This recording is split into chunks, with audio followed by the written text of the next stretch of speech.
guys, it's Glenn from glenscarcollection.com, and in this video we're going to talk about what cars you voted to be my project car.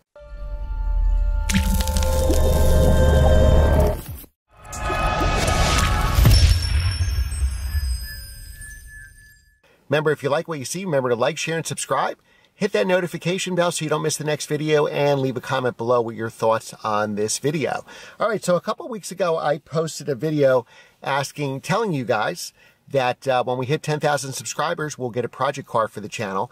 And I probably wanted to stay in that $10,000 to $15,000 range. Obviously, the cheaper we get the car for, the more modifications we can do to it. Like maybe we want to lower it, put wheels, exhaust, maybe do some track days with it. So I'd really like it to be a stick shift car. And I asked you guys to vote in the comments below. All right, so let's see what some of the comments were here. They were really good, actually. So somebody has said a Porsche Cayman S or a Boxster S. They're mid-engine and you can get them in stick. That's great. Now I did already own, before I had a YouTube channel, I did own a Porsche Cayman S, 987.1. So 2008 here in the United States. The first gen 0.1 version was 2006 to 2008. I owned a white 2008, obviously stick, though they are available, the first gen in Tiptronic automatic, and then after that, this 987.2 was a 6-speed manual or a PDK. So I did own a stick. Cayman S, fantastic car. I love that car. Put a boiler race exhaust on it. It sounded amazing. It was very practical. With 2 trunks, I can fit my hockey gear. So what I would do is take my helmet out and my skates, because I have size 13 feet, and I put those 2 in the back trunk, and then everything else was able to fit in the front. And I use a goalie bag because I used to be a goalie, and I could smush everything in the front trunk, and then my sticks would go in the middle. Because it was mid-engine, you had that little shelf behind you where the engine was, in the sticks, and I'm 6 feet tall, so my sticks are almost that tall, over 5 feet tall, fit in the back, no problem. So it was a very, very practical car. Now, I don't know with a Boxster, it'd be cool to have a convertible. I don't know with Boxster, I'd have room for the sticks. I'd have to see, because the Cayman, obviously, you can kind of, if I remember correctly, go back to the trunk almost, right? So I know the sticks would fit there. I'd have to check that with a Boxster. But that's a great answer, because it's a Porsche and it's a stick, and that would also make a pretty cool track car. Now, Neiman Levinson said, and this is a great choice too, a Sorrel Blue E36 M3 with tasteful mods. That would be cool. So when I used to autocross, I had a C4 Corvette a long time ago when I started. My dream car, but I couldn't afford it, was an E36 M3, and in a Sorrel Blue. I actually wanted the sedan since I was in real estate with the stick, and I know there were quite a few at the autocrosses, more coupes than sedans, but I always thought that was an awesome car. I couldn't afford one of those, so I had bought a used, for my real estate job, a used 328 BMW with the sport package. So back then, in the E36 version, the 318 was the, no, 325 was the base car. This is before the 318. And then the 328 would be equal to like a 335 now, but it was inline 6, normally aspirated. I had the sport package, which lowers it like 10 centimeters, had the nicer wheels on it, stiffer suspension. And that's what really got me hooked on BMWs. Then I went to an E46 M3 from there, and so on and so on. But yeah, that would be a great choice. Corrado says, Miata, good choice, Corrado. That would be cool. I've always liked S2000s more than Miatas. I just thought they were a more visceral car. Miata may be the better everyday car, but I always thought the S2000 was more raw, and obviously I've had 2 S2000s. So I might actually vote S2000. Yep, somebody else said, 34 hockey player who comments on every video, he said S2000. All right, good, cool.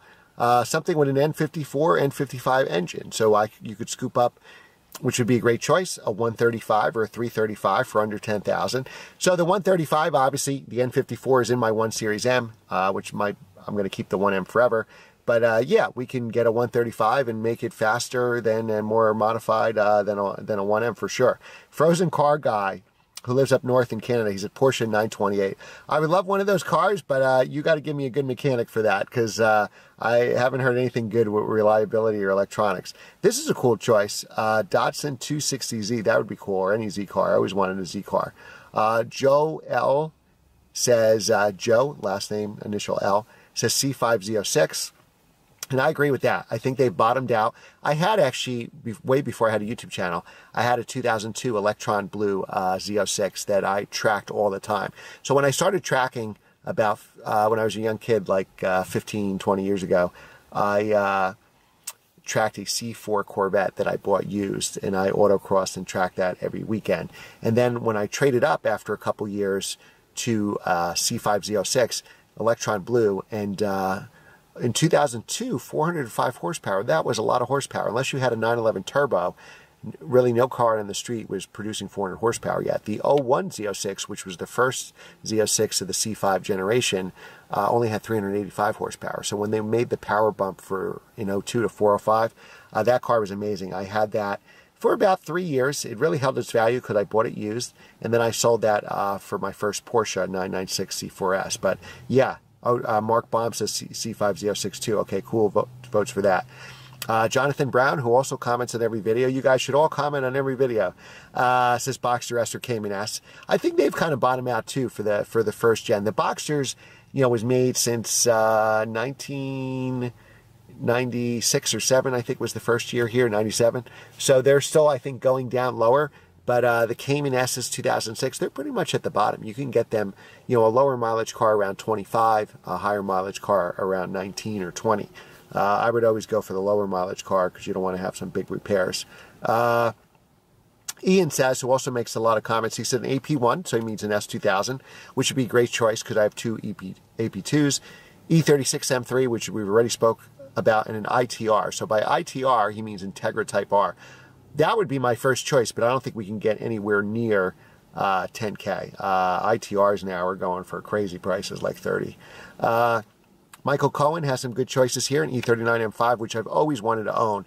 As a young kid driving for a delivery service in 2000, I drove the first ever E39 in the country, and that's what got me hooked on German cars. And then shortly after, I bought a used E36. So he says E39 M5 or E46 M3, which would be great. I've had an E46 M3, of course, as you know.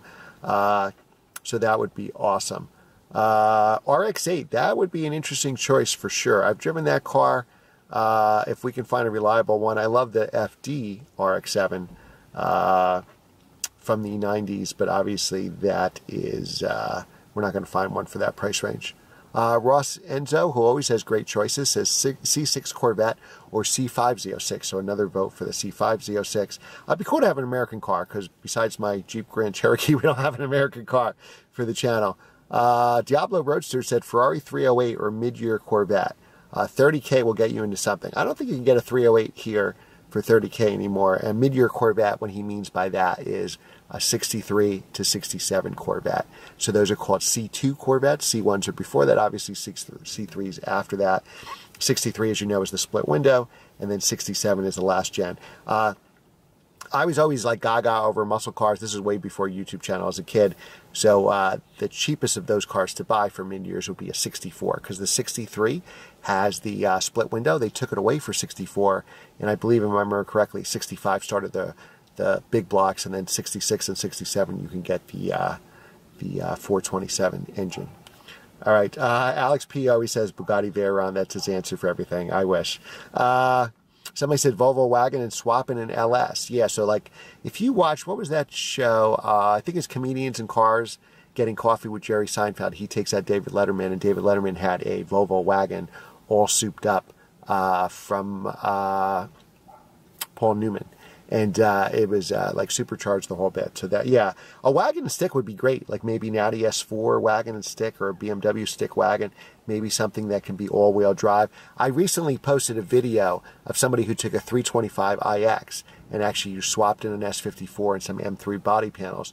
So it looks like the M3, E46 M3 wagon we never got. And check out my video of the, I'll link it at the end, the RS4 wagon, where we never got an RS4 wagon here in the United States.